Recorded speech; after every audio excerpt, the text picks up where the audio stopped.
Good afternoon, ladies and gentlemen. A very warm welcome to our BAUHAUS-galan media conference, Wednesday afternoon, 2 o'clock, sunny weather, a little bit windy, but we'll talk about the weather conditions after that. We have the following setup for today's media conference. First of all, I hope everyone feels comfortable. Thank you very much for joining this media conference here in the Olympic Stadium. My name is Janine Geigele, and I'm a little bit your host for this media conference. We gave you a few papers. We have a schedule, we have athletes' biographies, we have a media release. I think every one of you has it. Otherwise, please feel free behind at the desk to take it. Then maybe you saw already that we have a small change for this afternoon. The Ingebrigtsen brothers will not be here at this time because of flight issues. They'll be here at 9 o'clock in the evening in the hotel. Patrick and the whole media staff, they sent that already to you. In case you have requests for one-to-one interviews, please let Patrick and the staff know so we can coordinate in the hotel on the first floor tonight at 9 o'clock. We're very sorry about that, but sometimes it happens with planes, with traveling, and yes, we'll do our best to have them here tonight. But now I would like to introduce you, of course, to the meeting director. You all know Jan Kowalski. Jan, when you see outside, it's a little bit windy, a little bit stormy. We'll talk after that about the weather. But first of all, you have 10 years Diamond League anniversary. It feels great. 10 years is always great. What exactly are you doing for this happy birthday event? Yeah, anniversary, 10 years, of course, we are very happy for that. 10 years go very quickly. And we have prepared to again stage the BAUHAUS-galan Big Shot, and that will take place on the other side of the row at the Royal Music College, just beside us here. And then we will celebrate with an extra race, and if it's 10 years, you celebrate with 10,000 meters, of course. So we will stage that in the end of the competitions. That goes 10 o'clock, of course. And then we also set up the last year's very successful family festival, and the family festival will take place just outside the stadium building on that side. So you please welcome there and do some shooting tomorrow. It starts from 3 o'clock, and we will have some celebrities and musicians there, so we welcome you there too. For all that, we need a little bit spectators. We will have spectators outside, inside the stadium tomorrow. Can you tell us a little bit about the stadium, the tickets? Yeah, ticket sold was quite good this year. Again, we have passed 10,000 last night, so we expect up to 12,000 spectators here. And we know the crowd here, they love athletics, and with all those good athletes we have, we expect a good atmosphere in the stadium. Tell us about these good athletes you have, because I think you have the best field since the last 10 years almost. You did a great effort to get all the best here. Yeah, we have managed to have roughly then 10 of the world ranked #1 in various disciplines. So we are super happy with that. It's a bit of luck and, of course, the good management of the team. So we look forward to that. We look forward for tomorrow evening. And now tell us about the weather, because now it's a little bit windy, I hope, but everyone feels comfortable and safe in this tent. We are, of course, safe. What is about tomorrow? Yeah, the wind is expected to cool down a bit, maybe 4 or 5 meters per second, which is in the stadium a bit less because the building itself protects from the wind to go right through the track. So we think it's going to be good. And it's going to be the right direction of the wind for discus throw, so we expect very nice results there, and also for the 100, 200 meters, and of course the long jump. Everything else, 24 hours before, you have a little bit goosebumps and you think, oh, I'm a little bit nervous on it, or is everything going well for the moment? Preparations going is good, but you know that it can always happen, whatever. Even the weather can change, but we hope not. Forecasts say no rain, and we are happy with that this time of the year in Sweden. Okay, we're looking forward, and now after that we will hear a few athletes, of course. Are there any questions for Jan Kowalski, ladies and gentlemen?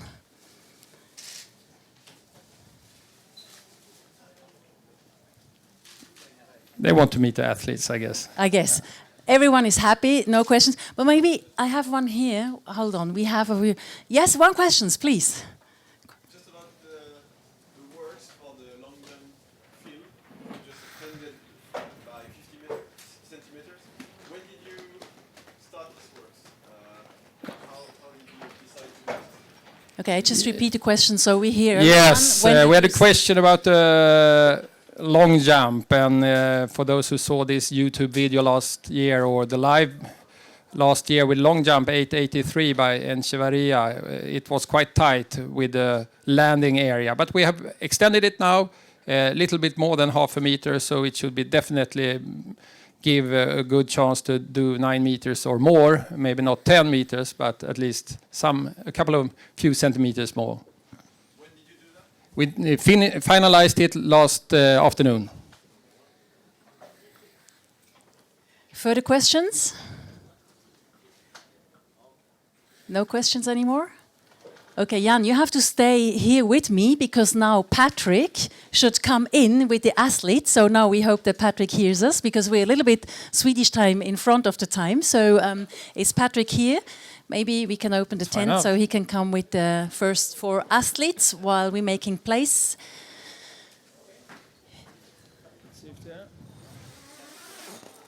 Any athletes, please? Yeah.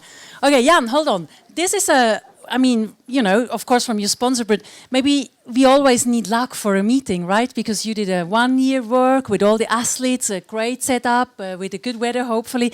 So what about we wish you just good luck with this one here for tomorrow and your whole staff, okay? Very much. All the best tomorrow, Jan. Take care. Thank you very much.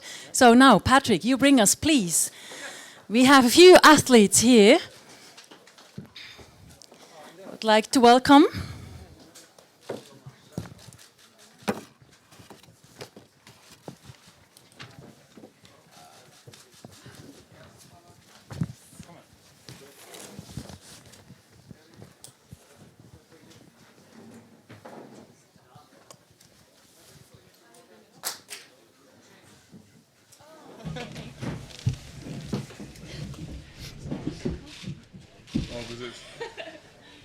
So, welcome, ladies and gentlemen. Everyone happy here on stage? Sandra already? Yeah, you're happy already, huh? Yeah, it's not my first time here. So. I know. And how you feel being back in Stockholm? You love it? But it's always nice to be back in Stockholm. So. And why is it so nice? Tell us. Well, look at the weather and the condition. The crowd is amazing, so I really like to come every year and compete here. The circle is perfect, so we will see what we're going to manage tomorrow. We saw on Instagram a lot of pictures from you. A little bit. Oh no, we didn't see any pictures on further. No, you're laughing. No, but tell us, Sandra Perkovic, you got a media conference in Croatia, and you said that something will happen with your coach. That maybe he has eddies. He has maybe he goes on board to somewhere else. So can you explain a little bit your situation about your coach? I explained earlier. Yeah, my coach got a better offer, and we are now looking what we're gonna do because next year is Olympic year. And you know what I want to do in Tokyo because I'm a 2-time Olympic champion in a row and I want to be in best shape and defend my title there. But the situation, it is how it is. But I think we have 6 months to work on it. And I think we're going to be capable and able to fix that. So we keep the finger crossed because you won so much. Also, I mean, you wrote so many history, 5-time European champion and so on. And of course, you want to go back as you want to win again an Olympic champion title. How is your motivation all the time? Every year, all the years you're in the circus.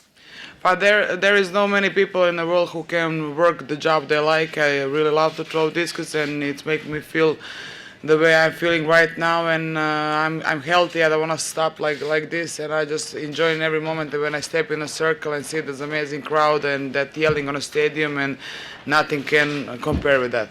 You see amazing how the wind is already, so we have to talk. Maybe I go on this side because I want to talk to Daniel a little bit, because you've been on fire. Sandra, did you see him in Doha? What's happened? Of course, and you just interrupt me, but because I just want to congratulate to Daniel and what he done in Doha. It's like amazing job, and the distance he threw, and the consistent he did. I think he's the future, or he's already king, but the future of men's discus. Congratulations, Daniel. Thank you. Is that nice to hear from a discus queen that you're the king? I mean, that's a nice compliment, isn't it? Yeah, that's what she said. So it's fun. It's great. But how do you feel after, 3 times over 70 meters? You've been on fire in Doha. Tell us a little bit. Yeah, it was great couple of days in Doha. It was fantastic atmosphere and great people around there who was helping and stuff. So yeah, the training has been going really well, like technically, and I'm getting stronger in the gym also. So it's good. Well, I heard that in the training you had 73 or something. Is that just a rumor, or did I hear it properly? No, it's correct actually. Yeah. So 73 meters in training. That's amazing. Tell us a little bit more. Why are you so in a good shape at that early of the stage in the season? Well,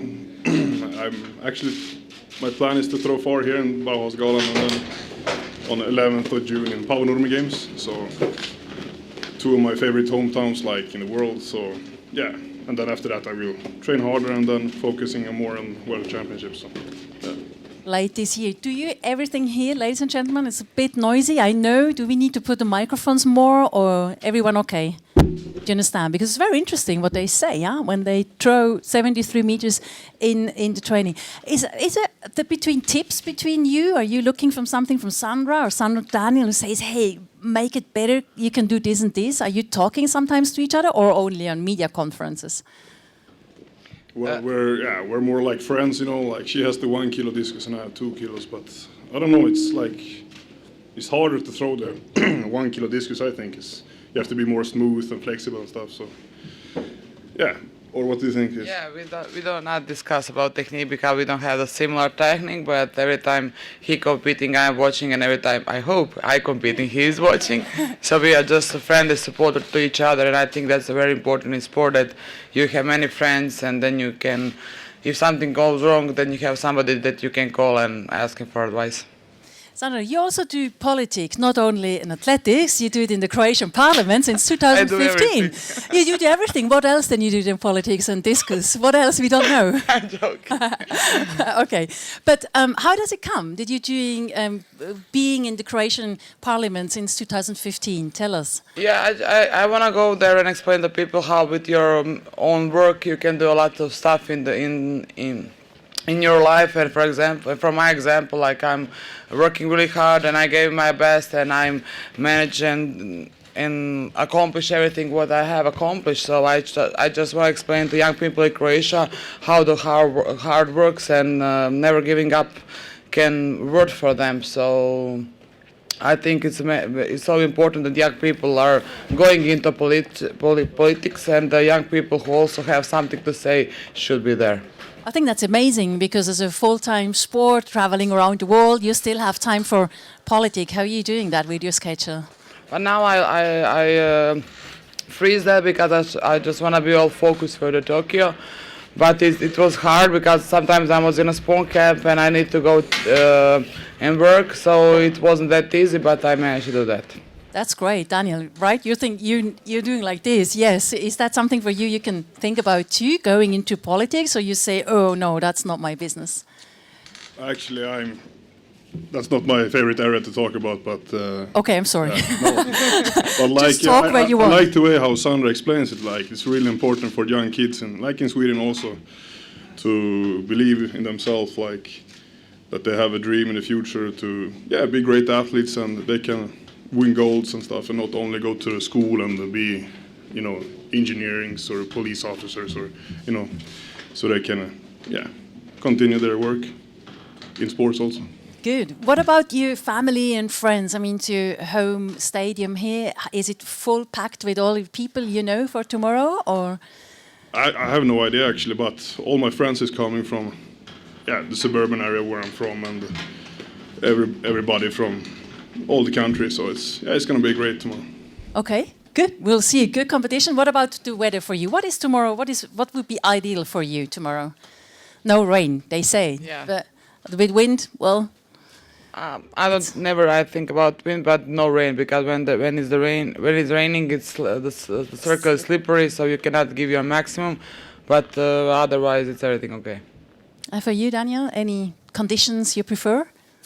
Well, I think I can throw in all kind of circumstances, like every kinds of winds. But tomorrow is going to be like, I think, 7 to 9 meters per second south wind. So it's going to be really good.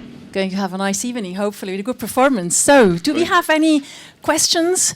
When we're already talking about Discus, it maybe makes sense. Questions for Sandra and Daniel before I introduce the ladies in the middle. It was just because the setup was like that, so we're going continue with a little bit with Discus. I hope it's interesting to listen to the drawers for you too. Good, then I'm happy. Can you maybe give the microphone behind?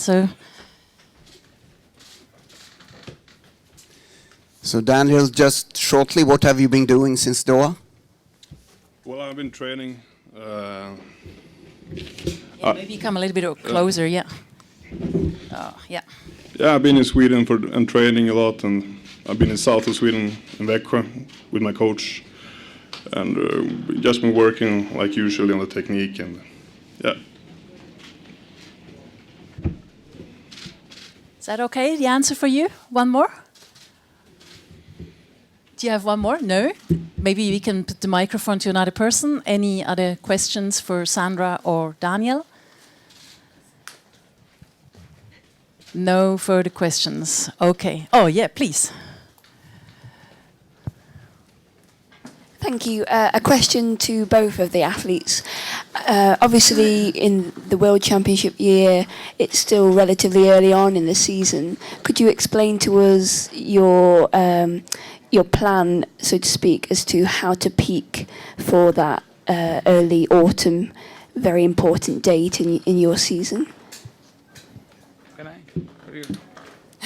Well, in my point of view, like, I'm gonna compete now until 15th of July, and then I will have maybe 1 week off, and then continue to work to the World Championships and compete in August, like here in Stockholm again, Sweden against Finland, and the Swedish Championships, and all the Swedish Grand Prix I have, and then some other small meets in Europe.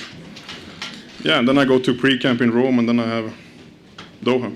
So yeah, it's gonna be awesome. It's been awesome. It's a long year, long season, but a great one, hopefully, for everyone. Sandra?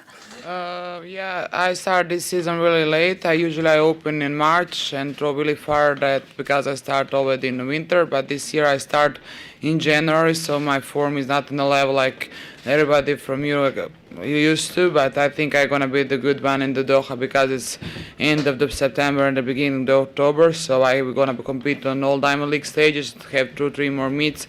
I won't have a break during the summer because I have a 3 months break after my past season, so I think I will be the one in September, in the beginning of September, on the final of Diamond League, because we all know there are new rules in the Diamond League that you need to be the one at the final, not during the season. And also I want to be the one in Doha and do what I do the best. Thank you very much. Further questions?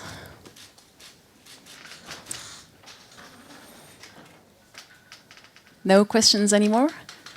So if you don't mind, if you stay a little bit on stage while we're talking about high jump. Daniel, after you've been on fire, did you realize what's happened in Doha on high jump? Because we had with Yaroslava Mahuchikh from Ukraine, right? I say the right name. She's the youngest ever woman who won the Diamond League with 196, and she's only 17 years old. That's amazing. How did you do that? Well, yeah, we can always congratulate. Tell us about your competition from Doha. It was my first outdoor competition, and it was very good. I was very impressed because the viewers support me and my coach, and I was very happy that I jumped 196. Was it a little bit surprise for you already early this season to jump 196? I think it was a surprise for me because it's first start.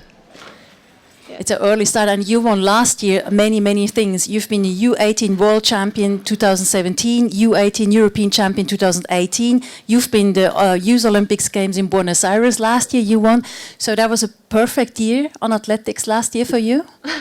Yes, it was perfect year, and was hard, so hard because it was Youth Olympic Games. It was my important start, and I won. and I'm very happy. What did you take with you as an experience from these Youth Olympic Games from Buenos Aires? Oh, Good memories, I guess. When you win, then it's all good memories. yes, it was a good memories because it's first step for the Olympic Games in Tokyo, maybe, and and I want to say my coach thanks because she's very supported me, and I think if she not supported me, I not jump. Okay, well, that's very important to have a good coach. I think every one of you, we had these subjects. That's why Sandra says, of course, I need to continue with my coach, of course. One of your concurrents is just sitting next to you, the double Swedish champion, Erika Kinsey. Do you know each other very well, Erika? No, we met first time in... Maybe you have to talk a little bit more in the microphone. Sorry. Yes? When did we first met? In Doha? No. Oh, No, Indo-Europeans. oh, No?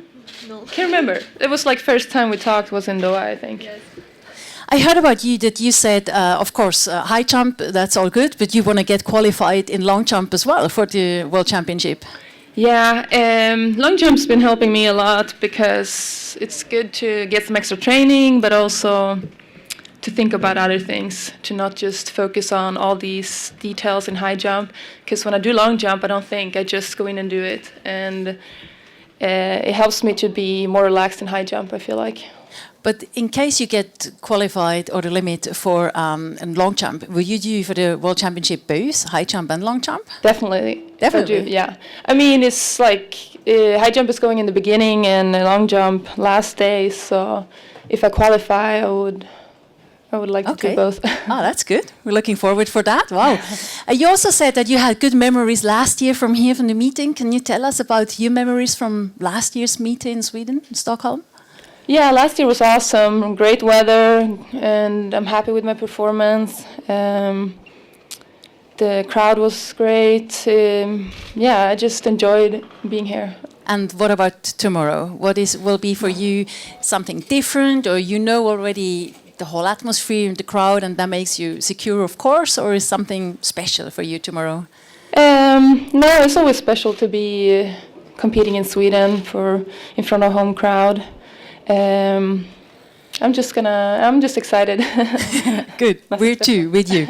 Are there any questions for Erika and Yaroslava?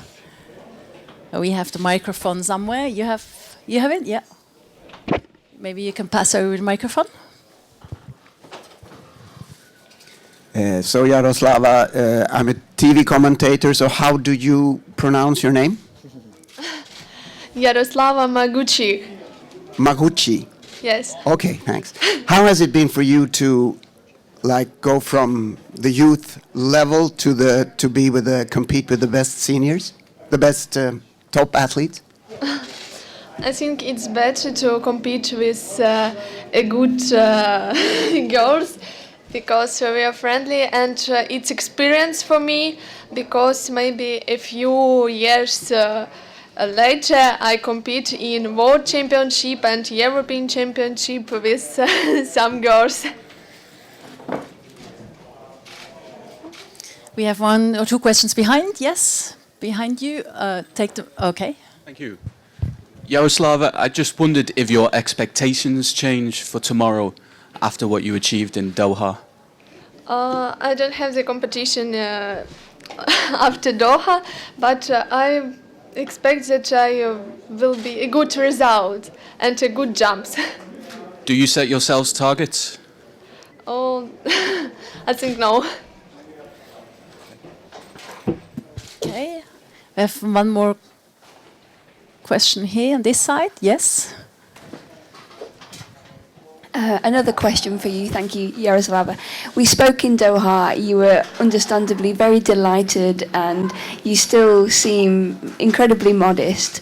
When we spoke, you were saying that you still don't necessarily expect yourself to even reach the World Championship final. Has that, now that your performance has sunk in, has that now changed in your mind? You now have a little more confidence that you belong on the senior stage and that you can reach the global final?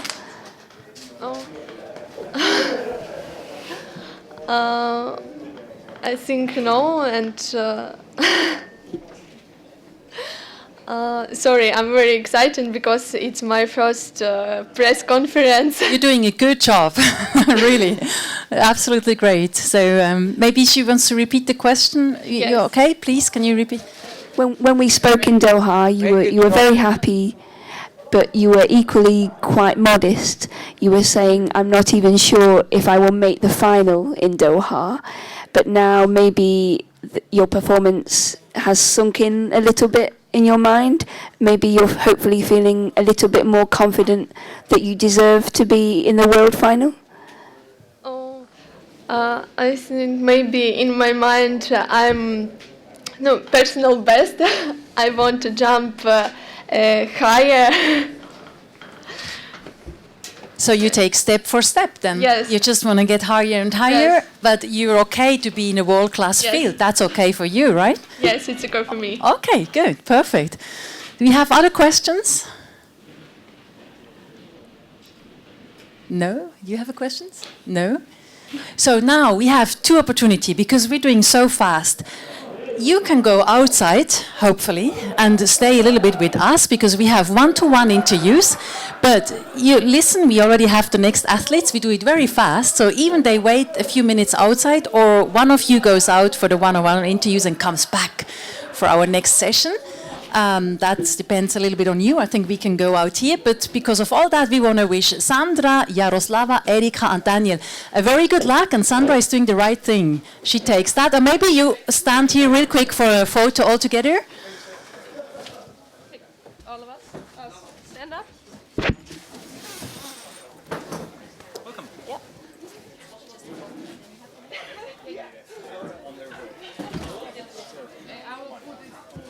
Thank you so much.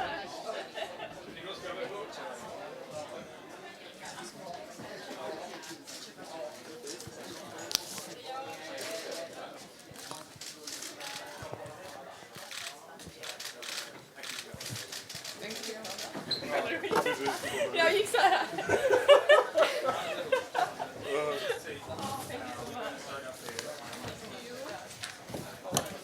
Please take your bows.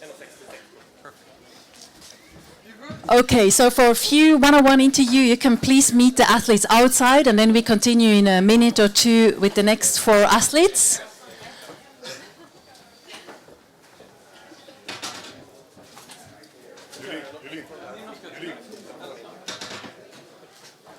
Good luck. Thanks.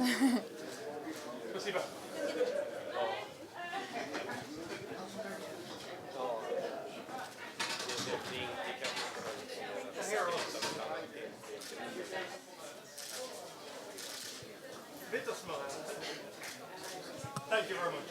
Excuse me, can I take one?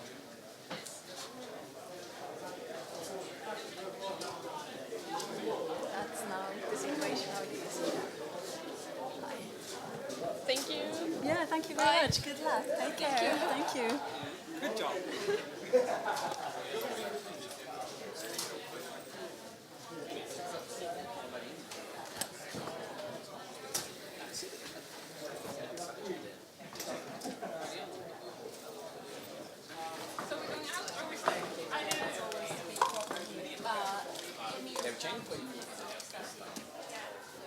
They're not running around, so. Yeah, I guess they have a schedule for the one-to-one. Okay. Yeah, I do what's the best for. I'm lonely, so I can't split myself.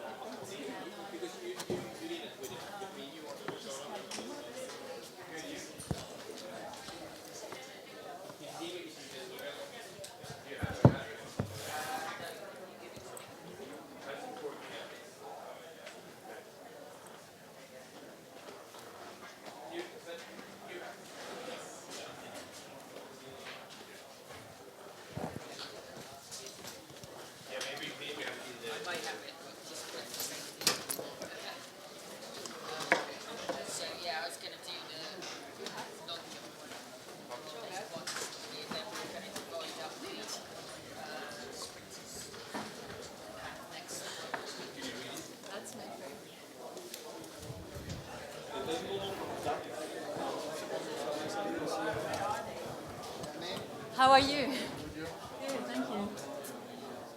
See, that's always a problem now.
So we continue in 2 minutes. In 2 minutes, so everyone from outside can come inside again in 2 minutes.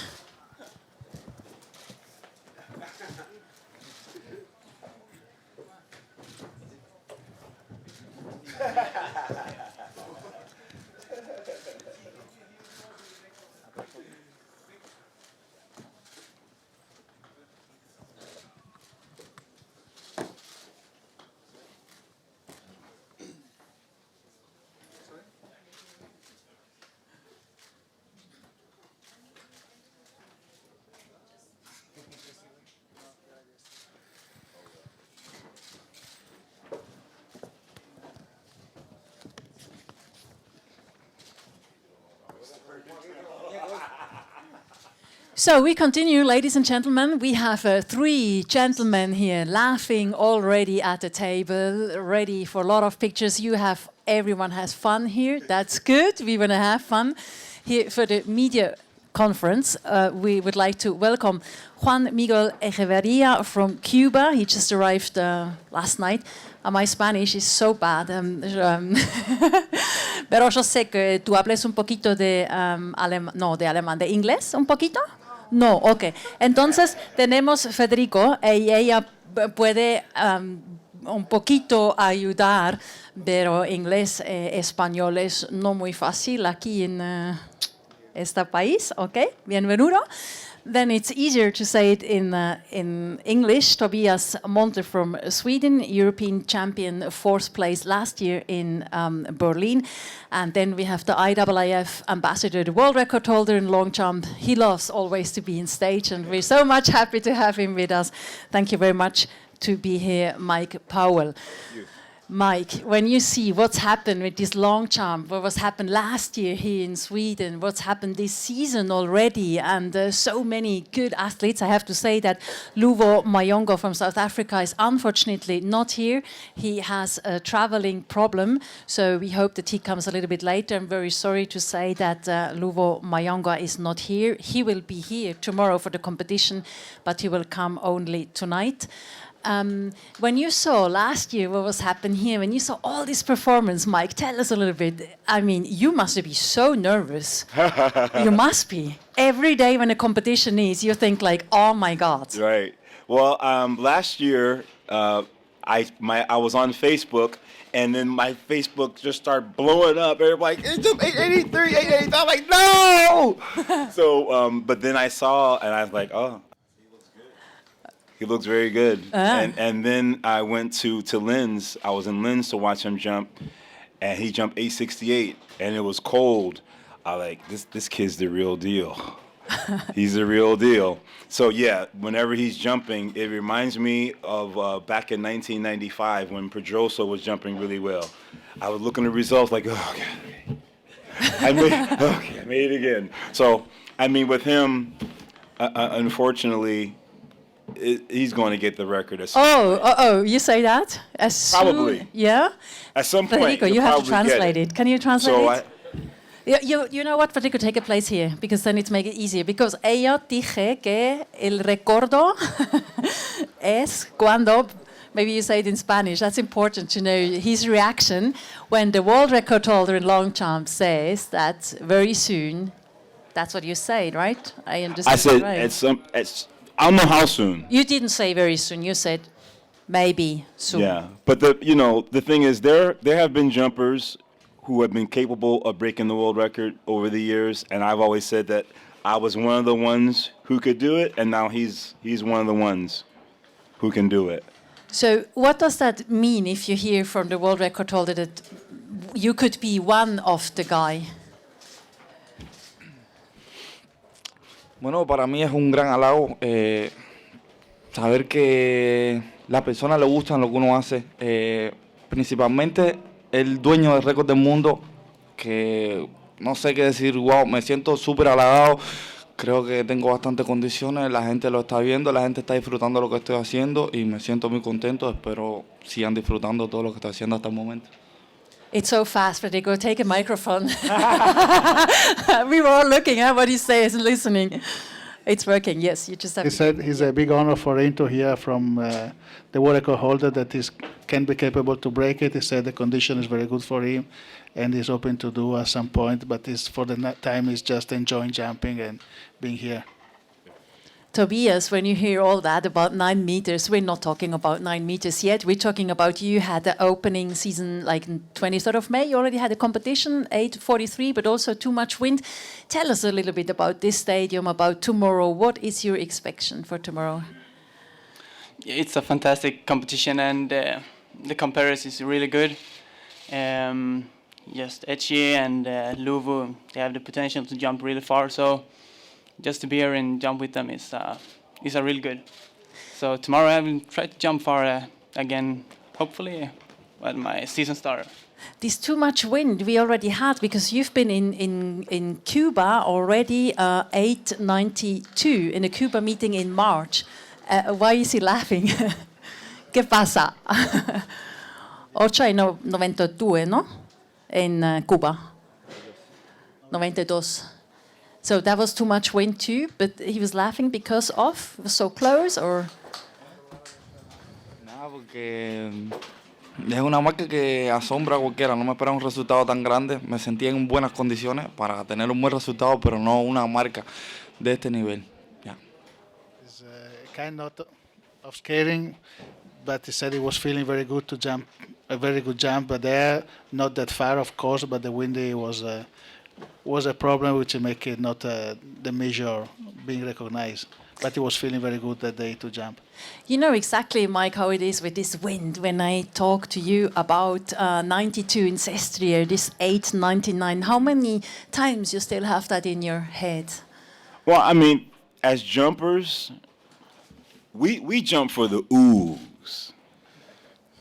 Because when you jump far, the crowd goes, ooh! Yeah. We jump for that. We don't care about the wind. We want to just jump far. That's for you guys. So that's what we all have to do tomorrow in the stadium when we all see them, of course. Where will you be tomorrow? Because, as always, right there. Right there is what exactly? It's difficult for me because I am such a fan of athletics and such a fan of the long jump. So I'm really, really happy that the attention is coming to the long jump again, because I used to work really hard to get the attention to the long jump. That it's not always on sprint. Exactly. But at the same time, though, I like being the world record holder. Of course. Of course. We believe you that, Mike. I like it. I've gotten quite used to it. So now I'm thinking, man, I may be a former pretty soon. I don't know how to get used to that. But, I mean, it's been 27 years, so I'm really thankful. You know, and I'm thankful that I'm still relevant in the sport. When I first started, I never thought I would still be. They're still talking about me now, 30 years later. And you're still on the stage with us. I'm still here. Exactly. They can't get rid of me. Exactly. You can still give tips. Did you give to Thobias any tip, or Thobias, did you ask Mike about any tips? What you can look from him, or? That's different. I would probably ask him. What he's thinking about during the competition, if his mind is with himself or like somewhere else? I always would use the crowd. So when the crowd is really into it, you know, I'm just using the energy of the crowd. Because like I said, I felt like I was an entertainer. So I wanted to show the crowd that I could do as best I possibly could. So I always use them for motivation. Tobias, you feel like as an entertainer, or are you too focusing or concentrating on the jumps? I'm not an entertainer, I would not say that, but of course I'm using the energy from the crowd to jump far. I'm using the really good energy. So even when I start clapping, that's why I'm doing it. Mm-hmm. Just to feel the energy to jump far. So the crowd gives you the energy. Of course. So a crowd that's not there with me, Yeah, we want them with us all the time. No. We have the crowd tomorrow. What do you think? Is he an entertainment? Juan Miguel, he's already dancing a little bit beside you. You think he is an entertainer? More than you, maybe? Yeah, he's an entertainer. easily. But he's really good to get the crowd there with us. He's always jumping around, like trying to get focused to the long jump, so that's good. Okay, so everyone says you're an entertainer. So you feel like an entertainer?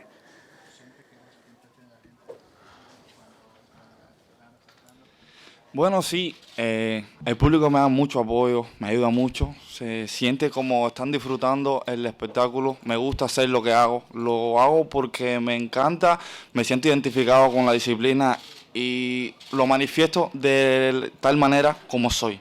O sea, soy un chico alegre, contento, me gusta disfrutar las cosas y le emito esa emoción al público, por eso siento que todo el mundo disfruta lo que estoy haciendo y estoy muy contento por eso.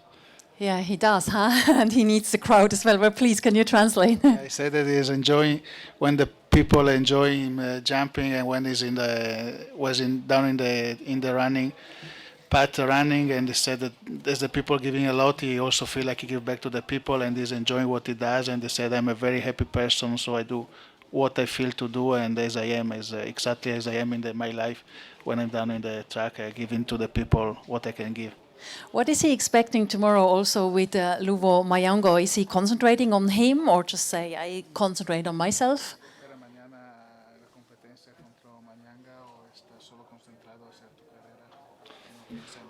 Bueno, a diferencia de muchos atletas, yo soy una persona que nunca se ha guiado por buscar un resultado, por tener contrincantes o algo. Siempre he querido realizar mis sueños, buscar mis marcas. Hacer las cosas bien, disfrutar mi competencia y no creo que me afecte a la compañía, al contrario, me ayuda que él esté presente, al igual que Thobias. Sé que son atletas de un buen nivel que me ayudarán a mejorar mis resultados, a disfrutar más las competencias y creo que esto da a crear un buen espectáculo y para que la gente disfrute de lo que estamos haciendo. I said that he never look at other athletes, even if it's a big stimulation for him to get other strong athletes in the track, and he's mainly focused to do his good result, his jump as far as possible, and this competition with other great athletes to make him jumping more, but he's not really focused to fight against, but he's more to focus on himself. I think it will be such a good competition tomorrow, Thobias. You feel already like you have friends, family coming and really supporting you tomorrow for having a great crowd here? Yeah, I have friends and family coming, so hopefully I can take some energy from them as well to let them be here watching, and hopefully it will be a really good competition. So yeah, I'm really looking forward to the competition tomorrow. Otherwise, your neighbor has a lot of energy, right, Mike? Okay, you have. So, are there any questions? Yes, please. Hold on, we have a microphone somewhere. Where is the mic? Yeah, behind you. Question to Mike. Yes. According to you, what were the jumpers lacking for 28 years not to break your world record? Was it technical problem? And according to you, what is Echevarria technique about? Mm-hmm. Do you think he has everything needed already, or he needs some more improvement? Well, I think the biggest thing, like I said earlier, there have been jumpers who've been capable of breaking the world record. I mean, Carl Lewis, Larry Myrick's, Pedroso, Saladino, Dwight Phillips. For sure, you know, those guys. And now, you know, it's Echevarria now, you know. So the advantage that I had is that I was competing against Carl Lewis and Larry Myrick's. So I had to break the world record to win. I had to. So it's different, you know. So for them it's more difficult because they have to do it by themselves. And we were driving each other all the time, 860, 870, all the time. We knew we were going to go world record. That was the goal. So it's more difficult for them because they're doing it by themselves. His technique is like mine, but better than mine. He's good. He's good. And this is the thing that sucks. He's a good kid too, man. He's a good guy. I like him. So I have to cheer for him too, you know? No, he's a good guy though. But no, technique wise, great technique, but we laughed about it earlier. He's taller than me. That scares me. You know, because to go far, it's speed times height equals distance. So he's tall and he's fast and he can jump. And the thing that I like about him, he goes for it. He goes. And that's the only way to jump far. You have to just go for it. And so I love the way he jumps. He talks about you. It's very hard, but you translate a little bit because it's very nice to hear that, of course. He has to laugh. I understand. Do we have further questions? Yes, please. The microphone is still... Where is it? Maybe you can pass on the microphone. Juan Miguel, do you know about the changes to the sandpit that they have made after last year? And will that, well, I don't know, do you think about that at all?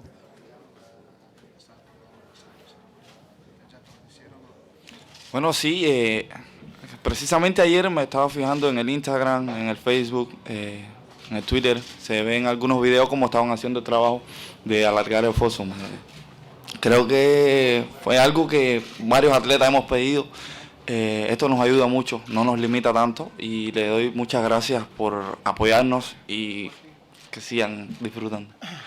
Yeah, he thanks a lot. He was he was checking on the socials in these days that they was doing the job to get the sand longer, and they said that we have many requests from several of us, and that is very thankful because they is really help and is mentally is gonna help to probably to jump faster. Of course, it's important to do that. So we're ready.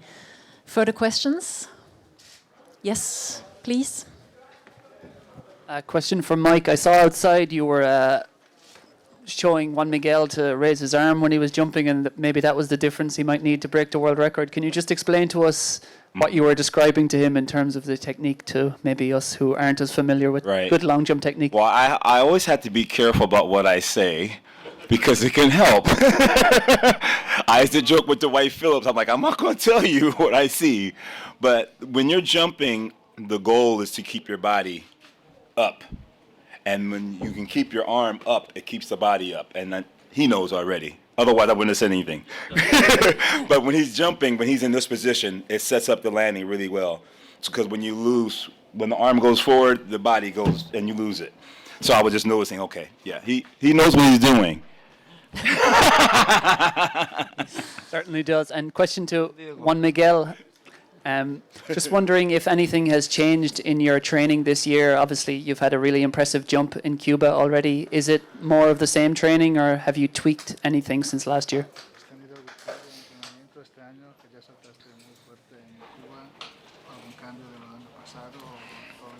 Bueno, sí, estamos trabajando para mantener lo mismo que hicimos el año pasado, solo cambiar algunas cosas, mejorar algunos aspectos técnicos, algunos errores que cometí el año pasado, seguir trabajando en el aspecto psicológico, pero no hay un gran cambio en el tema de entrenamiento, solo estamos tratando de mantener lo que me llegó hasta aquí. O sea, trabajando en disciplina, lograr en lo que quiero, enfocarme en mis cosas, disfrutar. Eso es el trabajo que estamos haciendo hasta este preciso momento.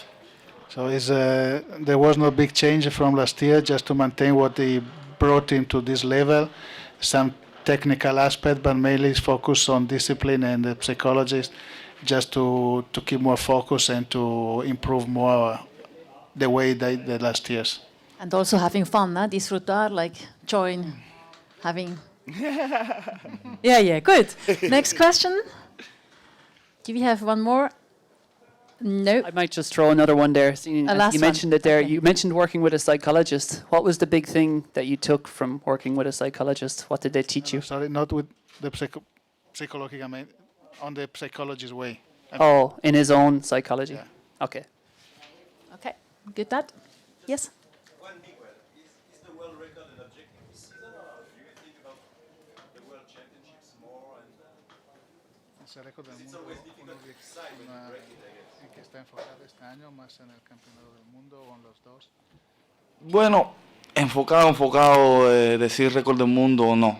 No me pongo ningún tipo de presión, solo trato de hacer las cosas bien.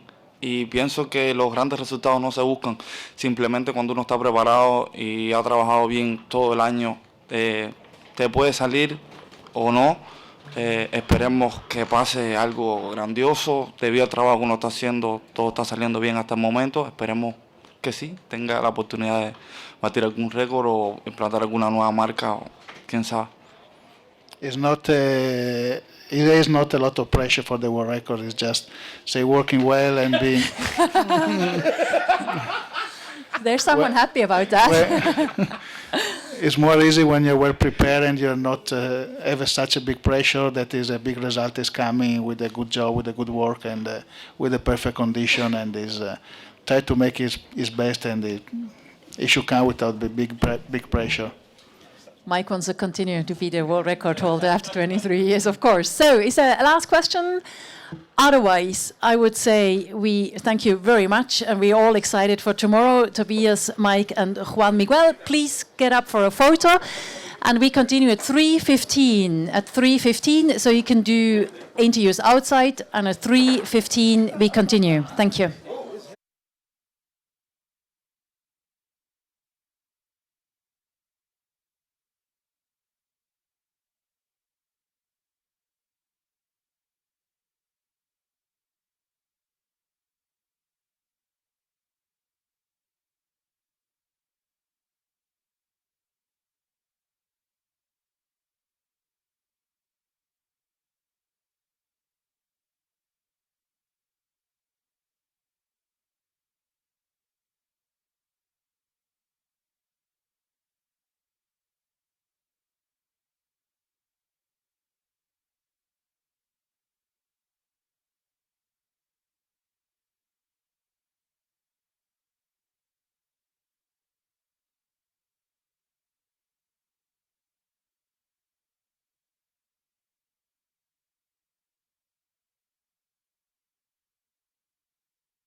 mellanslag mellan före punkter och slutet på medlemskap. Och punkter, det var ju så varenda med. Punkterna sätter han istället är mitt i målkampsresultatet. Så det ser ut som ett spjutresultat. Alltså 78 punkter istället för 7 punkter. Ibland hade han ingen punkt, ibland hade han punkt och då satt den mitt i. Hur skriver du? Ja, men vi skriver alltid punkt efter första siffran inom hemsidan. Men och framförallt skriver man ju inte mitt i. Sen gäller det just andra. Det är 3 programserier standard. Men det är ju lättare att läsa om det står 7. Ja, och det är svårare om punkten står mitt emellan och 90 står uppställd. Men han är ju unik. Men ska han ju. Så lite som möjligt hoppas man efter det. Men nej, det var ju... Jag har något katastrof att dra. Det var preparation som skrev på läsplatta. Men det borde inte betyda någonting annat än att man lägger ut. Det borde inte bli mer för det. Nej, jag bara försöker sluta engagera mig.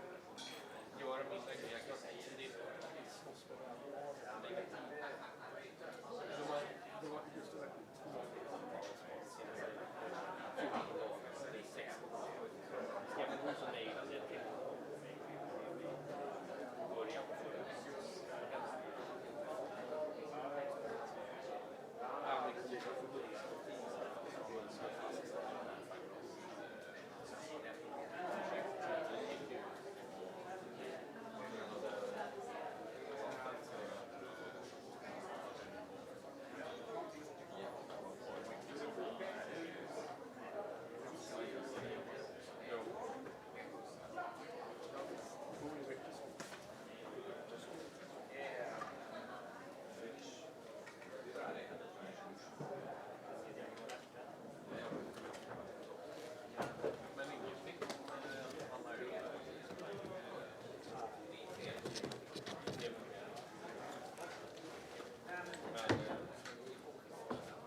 Okay, ladies and gentlemen, we continue in a minute with the next 4 athletes, with Dafne, Kendra, Karsten and Miguel in a minute or two. Please, if you want to join us again.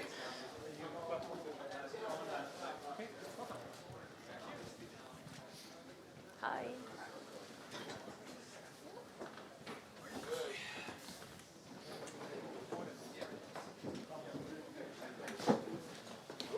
Yeah, come in, so we can start in a minute.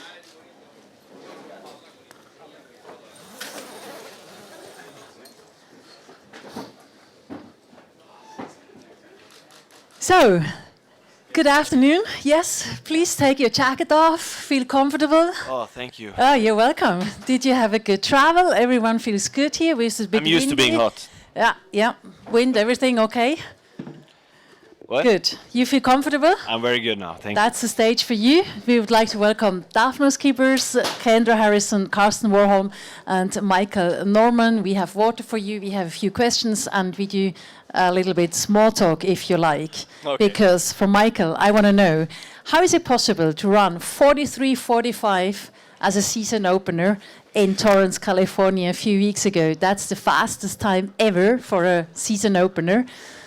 43:45. That's incredible. Did you expect that? No, of course I didn't expect it. I just kind of went out there and just focused on executing the race. We just been training, or we had some quality training throughout the fall and then beginning part of the winter season.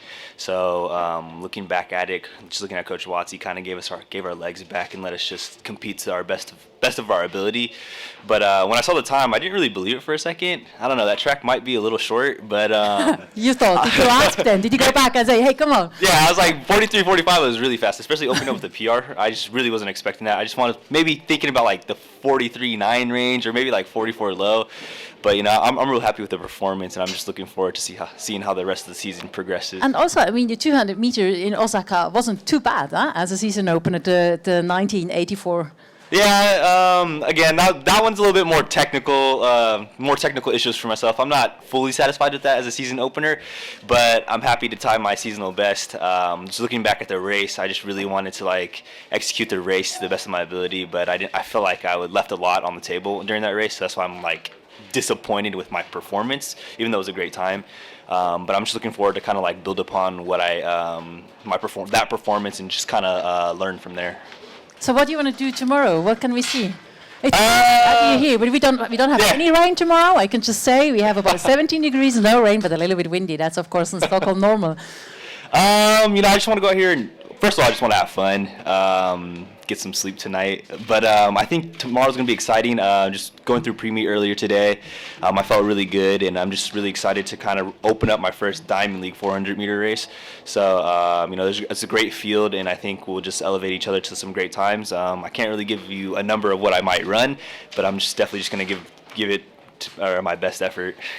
The great feeling Michael has, Karsten, is that with you too? Do you have a great feeling for tomorrow, or how is your feeling? You know, where I come from is not as warm as in California or whatever, so I've been taking some time and just train, so I don't know what the feeling is, you know, but I'm always happy, and I don't need a reason to be happy, so I'm just here and planning to run, and hopefully fast.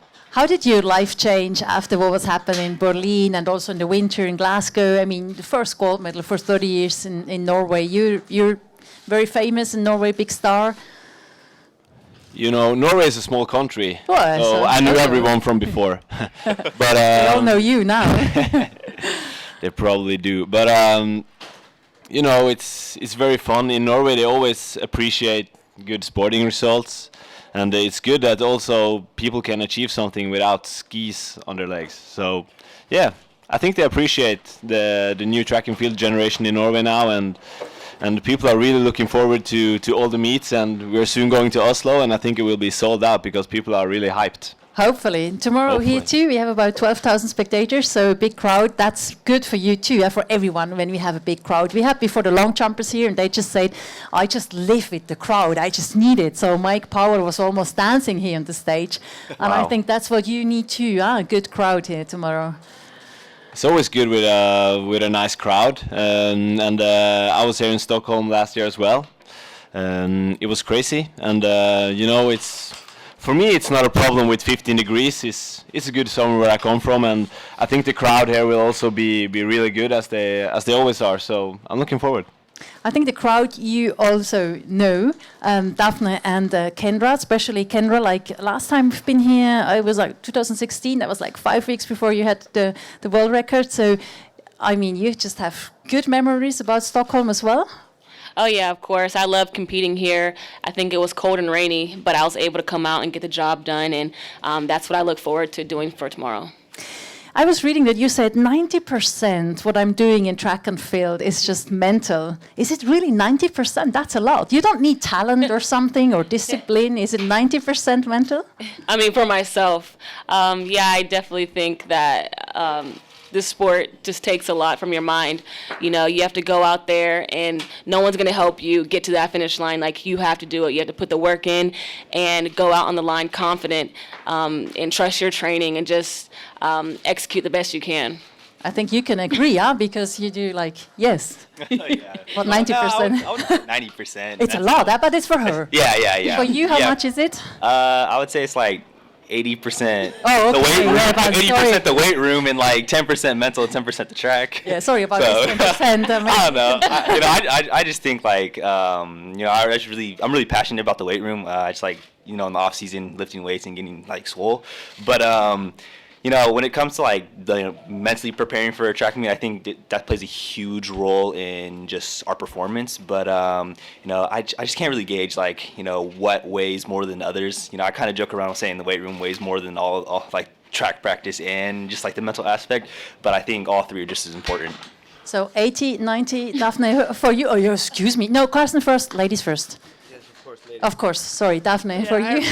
For me, I have no idea. Like, I'm on a track and run fast. Like, that's what I try, and I never think about percentage, how much I need in my head and stuff. But of course, it is very important. But I think all the training, everything in together, that makes you a good athlete, I think. For you also, it's important to have fun to bring this good performance, because you've been so much already on a track and field circus before in heptathlon, and now since 4 or 5 years, such a strong sprinter. Yeah, of course, it's important to have fun, because if you don't have fun, then you cannot run fast. Like, you need to like what you do, you need to have fun, you need to like to train very hard. You need that's important. If you don't like it, then you cannot do it, because it's a hard life, and it's a nice life, but it's not an easy life. How was your hard and nice life in the past months? We saw a lot of photos on beaches as well, and pools on Instagram from you, and then... For us, it's very special when we see the sun, so we go to the beach if we are going on training camp on rest days or something. But yeah, I come from a difficult situation. Like, I had a serious injury, so I'm coming back. I'm feeling really good now, so I'm ready to race now.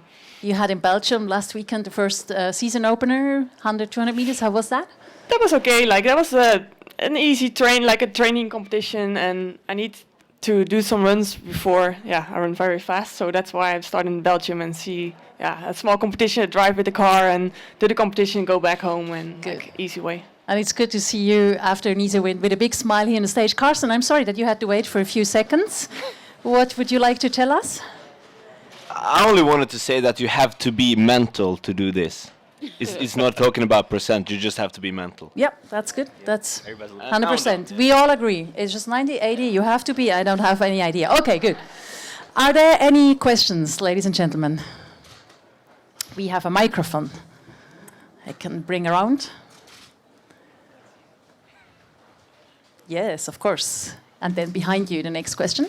Michael, running so fast for your first race, everybody is expecting a world record already. Yeah. You're so close, actually. We don't know what Wade is going to do this season, but how is it for you to forget about that world record, just to go on? Just to forget about it? Yes, just kind of like not to think about it. I guess it's better. That's why I asked the question about the world record already, but the journalists, they are allowed to do that. I think for me personally, I just really focus on just training. I feel like times naturally come with competition, so I don't really chase times. I just kind of focus on more of executing my race pattern and trying to be the best Michael Norman I can be. I feel like when you try to chase a certain goal, you always leave room for disappointment. So going into each race with like no expectations but to go for the win is probably like the mentality I want to go into per race. And that's kind of like how I forget about the hype of like trying to go for a world record or something like that. Next question behind. Can you, give the microphone? A question for Dafne, thank you. You're probably quite aware of what Dina ran in Doha. She had an excellent start to the season, and you have some fierce competitors as well as her to challenge you tomorrow evening. I'd love to know your thoughts on where you think you might finish tomorrow and the kind of form that you're in right now.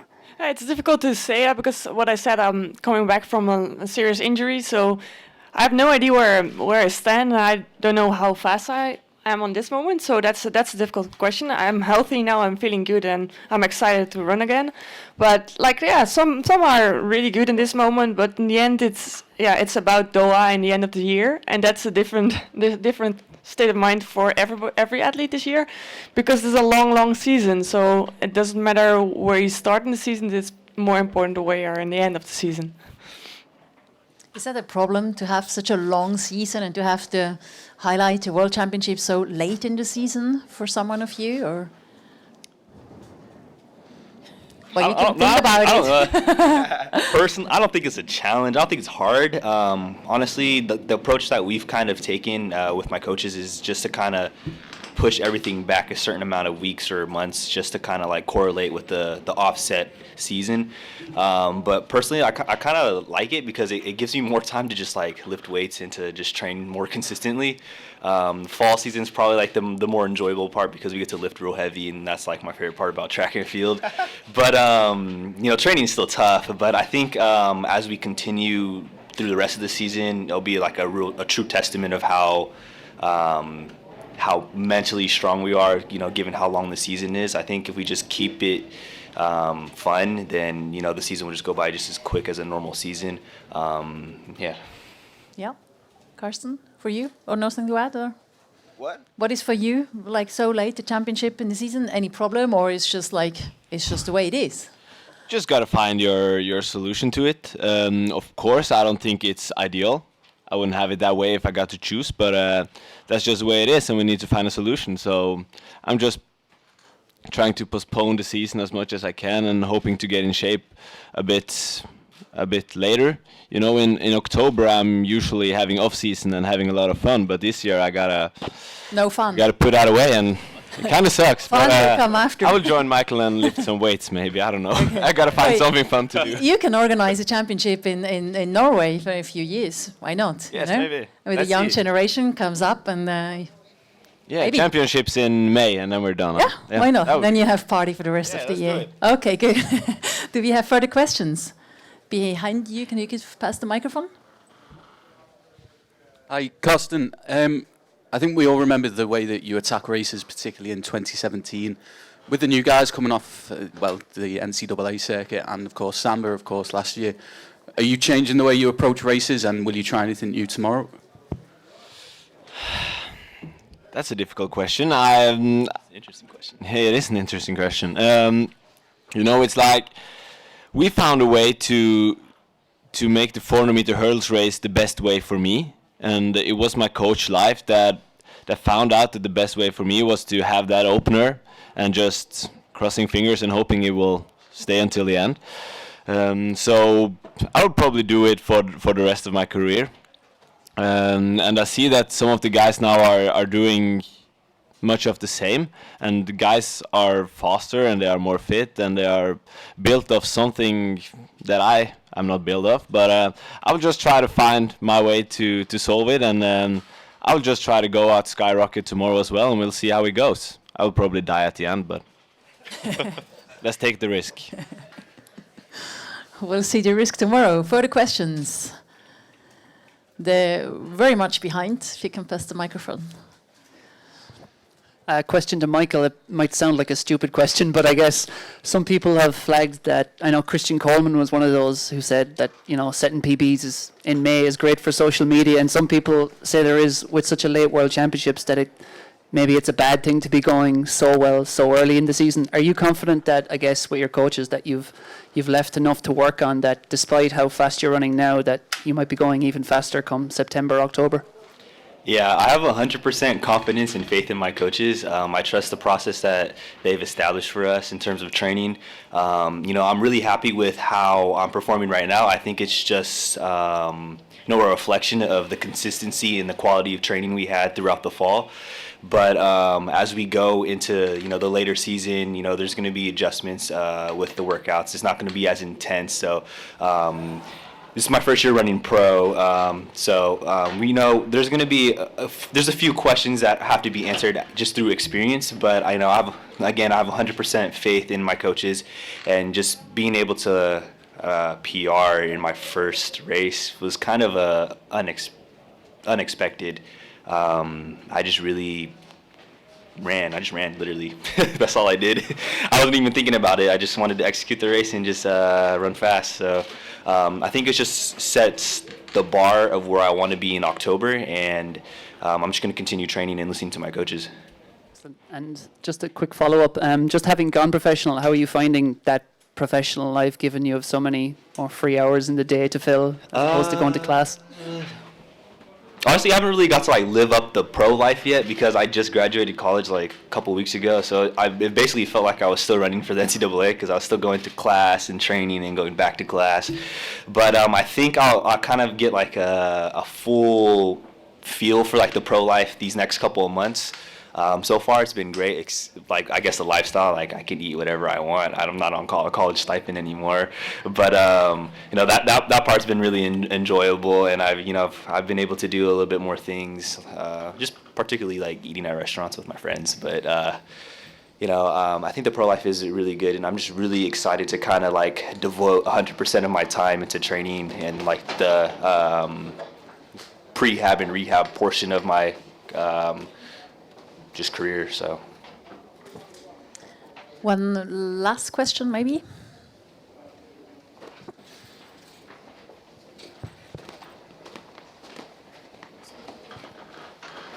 A question for Kendra, thank you.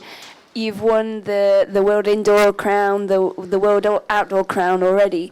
Could you explain in the World Championship year what keeps you going to take yet another global title? I think getting an indoor title last season was definitely a confidence booster. My goal this year is just to go and get an outdoor medal. Having the record, that's great, but I also want to have some medals as well. Is there one question more, or last question, or everyone happy? Are you happy too? We happy? Thank you very much. For Dafne, for Kendra, for Karsten, for Michael, please stay here for a second for a photo. Then outside for one-to-one interview, and 3:45 for the next athletes, the local one from Sweden. So please stand up for a photo, and thank you very much, and good luck for tomorrow.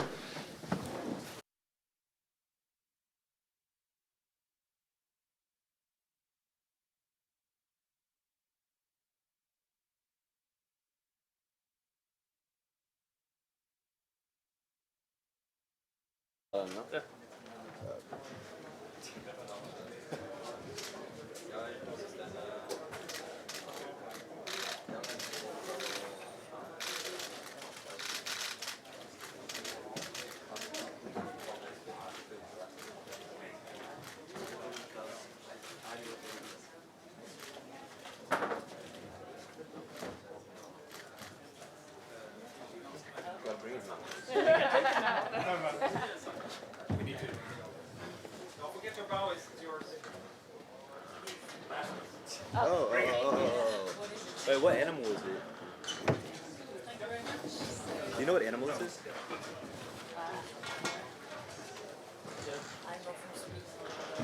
Yeah, I'm not too sure what it is either. Michael, you must say hi to Ricky for me, huh? Oh yeah, we'll do. He's asleep right now. Okay.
Okay, everyone, we have the last session of this press conference. I would say welcome to the Swedish athletes that are in the last part of this press conference, and then it ends. It's going to be a short session here on the podium, and then it's free to get one-on-one interviews with the Swedish athletes as well. As you can see, you can't find Lovisa Lind. We had hoped she will be here, but something went wrong, I guess. So probably, maybe she make it to get here, but now she's not here at the moment. So I will turn into Swedish now. I hope your Swedish is perfect, everybody here. And please come with questions in your language if you want to. Vi startar med Erika. Hej och välkommen tillbaka till Stockholms stadion. Hej, tack. Hur är det att vara här? Ja, jätteroligt. Vad är det som går genom huvudet när det väntar tävling på hemmaplan så här? Ja, det är att det kommer vara bra publik och då blir man alltid stöttad och upphejad till att göra bra ifrån sig. Och det är alltid jätteroligt att göra bra ifrån sig, så ja, man ser jättemycket fram emot det. Vad har du för egna ambitioner och egna förväntningar på morgondagen? Träningen har gått bra och jag tjuvstartade lite med en liten tävling här och det kändes bra. Och sen dess så har jag gjort några bra stavhoppspass och det ska bli det ska bli jättekul att vara uppe på rediga tävlingar och starkt motstånd och hoppa högt. Det ser vi fram emot. Tack. Väldigt, väldigt mycket. Sofie, välkommen hit du också. Tack. Stockholm i år igen. Jajamän. Du, det ser ut att bli en riktigt häftig höjdhoppstävling imorgon på damsidan. Berätta, hur går tankarna så här inför? Jo, men det ska bli jättekul. Det är ju väldigt häftigt startfält som du sa. Så det är liksom ut i hetluften direkt och bara hoppas att man kan leverera själv också. Vart någonstans placerar du dig på skalan då? 1 till 10. Vart befinner du dig just nu? Fysiskt är helt klart 10. Jag är bättre tränad än vad jag någonsin har varit. Men sen så är det det är inte ens början av juni, slutet av maj, utan det ska bara bli kul att få komma igång, få tävlingsvana igen. Men det som är spännande med att det är så tidigt är att just precis allting kan hända. Så att jag går ut med helt öppna kort imorgon. Ja, vi har sett lite blandade resultat på alla möjliga håll och kanter. Men just det här med att det är en tidig Bauhaus-gala i år. Vad gör det för resultatet? Vad kan vi förvänta oss av morgondagen, rent resultatmässigt, tror du? Bara liksom vinden och regnet håller sig borta så tror jag att det kommer bli väldigt bra resultat. Stadion är fantastisk. Banorna är väldigt bra för höjdhopp. Peppa, peppa, jag har aldrig hoppat dåligt här. Så att jag hoppas att det inte ska bli där imorgon, utan att det ska fortsätta gå lika bra som det gjort alla andra år. Det är bra att du trycker upp förväntningarna ytterligare här. Lite grann. Både på dig själv och på tävlingen i stort. Det gillar vi. Kalle då, det tätt villebråd får man väl kalla dig för. Du kommer att ställas mot ett gäng norrmän. Hur kommer du att ha de där bröderna Ingebrigtsen i haserna? Det ska bli kul. Och vad tror du om morgondagen då i stort? Så länge det är bra förhållande, inte så blåsigt och inget regn, så kommer det nog bli ett snabbt lopp. Och då är det bara att hänga på och göra sitt bästa. Vilka ser du som dina största utmanare i det här loppet? Alla i princip. Det är ju världens bästa löpare som är här och springer. Och, så det gäller bara att ha kul och försöka njuta lite också. Ja, hur gör man det på bästa sätt då? Få njuta lite. Vädret ser ut att bli helt okej, så det behöver ju inte bekymra dig så mycket över. Är det lite måttlig vind sådär då? Men annars så är det ju just att njuta. Hur gör man? Nej, men det är bara att gå ut och ta in publikens stämning och inse att man är lyckligt lottad och få stå på startlinjen och möta världens bästa löpare.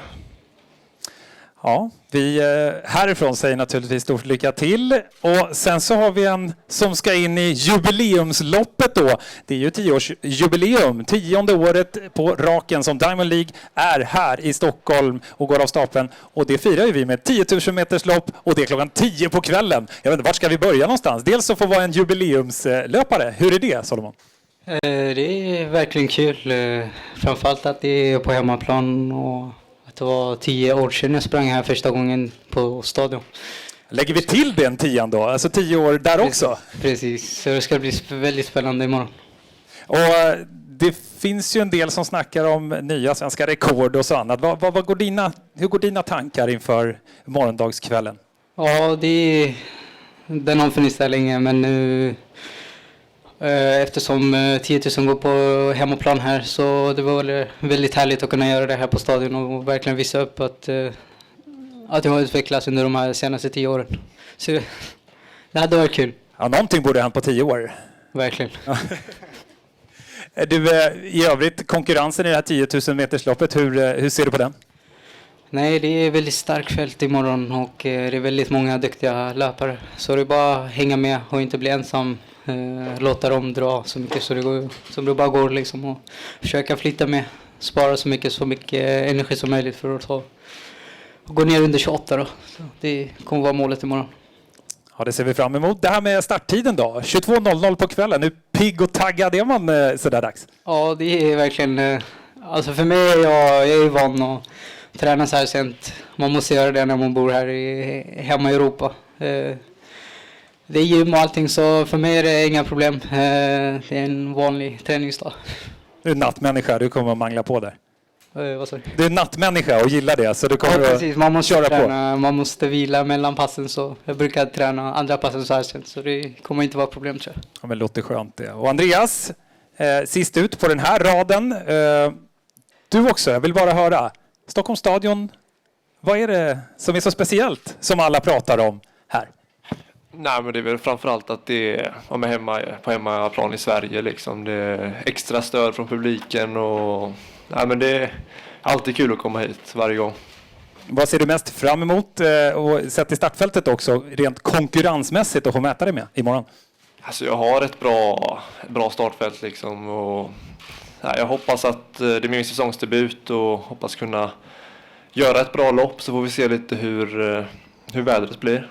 Men och hur de andra vill springa också så, men jag tror det kan gå bra om alla vill springa fort. Det här med säsongsdebut, hur mycket fjärilar i magen och nerver är det egentligen inför en säsongsdebut på så här utomhus?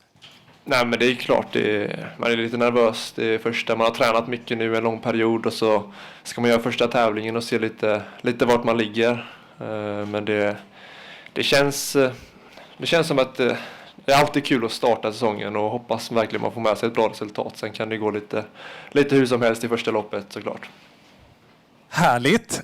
Jag tänker faktiskt inte hålla längre än så här, utan jag tycker att vi kör igång ett litet mingel istället med de journalister som finns på plats.